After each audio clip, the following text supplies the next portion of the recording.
উত্তর চব্বিশ পরগনার নীলগঞ্জ ফাঁড়ির কাছে বাজি থেকে আগুন। গতকাল প্রচুর নিষিদ্ধ শব্দবাজি উদ্ধার করে নীলগঞ্জ ফাঁড়ির পুলিশ।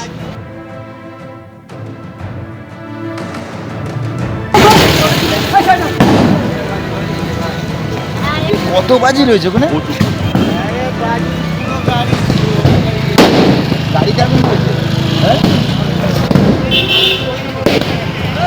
সাত সকালে নীলগঞ্জ পুলিশ ফাঁড়ির সামনে আচমকা অগ্নিকাণ্ড এবং তা থেকে বিস্ফোরণ এবং গোটা এলাকা কেঁপে ওঠে এবং আতঙ্কিত হয়ে পড়েন এলাকার বাসিন্দারা। আমরা এই মুহূর্তে রয়েছি নীলগঞ্জ পুলিশ ফাঁড়ির সামনে এবং এখানে গতকাল রাতে প্রায় 240 কেজি নিষিদ্ধ শব্দবাজি আটক করে মজুত রেখেছিল পুলিশ এবং সেখান থেকে আচমকাই আগুন লেগে যায়, আগুন থেকে বিস্ফোরণের ঘটনা ঘটে এবং এলাকার বাসিন্দা, এখানে ঘন জনবসতিপূর্ণ এলাকা রয়েছে, এলাকার বাসিন্দারা আতঙ্কিত হয়ে পড়েন। মজুত থাকা বাজি থেকে আচমকাই বিস্ফোরণ এবং সেখানে দেখতে পাচ্ছি যে একেবারে লন্ডভন্ড পরিস্থিতি।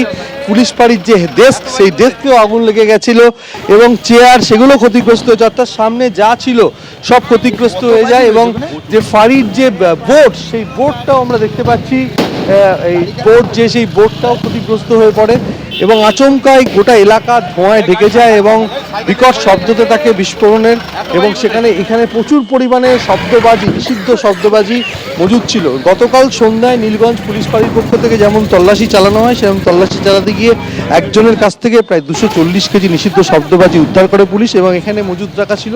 সেখান থেকে কিভাবে আগুন লাগলো সেটা তদন্ত করে দেখা হচ্ছে। এই আগুনের তীব্রতা এতটাই বেশি ছিল যে আমরা এই মুহূর্তে দেখতে পাচ্ছি যে একেবারে লাগোয়া এলাকায় একটি অটোমোবাইলের শোরুম রয়েছে, অর্থাৎ সেখানে আগুন লেগে যায়। দমকলের 2টি ইঞ্জিন আসে ঘটনাস্থলে এবং সেই শোরুমটিও ক্ষতিগ্রস্ত হয়েছে এবং তার জিনিসপত্র এই মুহূর্তে সরিয়ে নিয়ে আসা হয়েছে।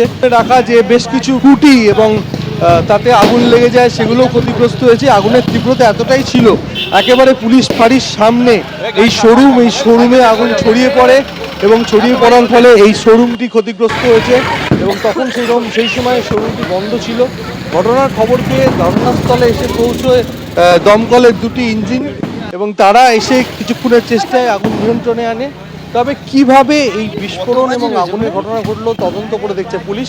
তবে প্রাথমিকভাবে যেটা জানা যাচ্ছে যে উদ্ধার হওয়া নিষিদ্ধ শব্দবাজি থেকে আগুন এবং আগুন থেকে বিস্ফোরণ, আর বিস্ফোরণের জেরে গোটা এলাকায় আতঙ্ক ছড়িয়ে পড়ে এবং কী কারণে এই মজুত রাখা বাজি থেকে আগুন লাগলো তা তদন্ত করে দেখছে পুলিশ। ক্যামেরা দিব্যেন্দু সিংহর সঙ্গে সমীরণ পাল, এবিপি আনন্দ, উত্তর চব্বিশ পরগনা।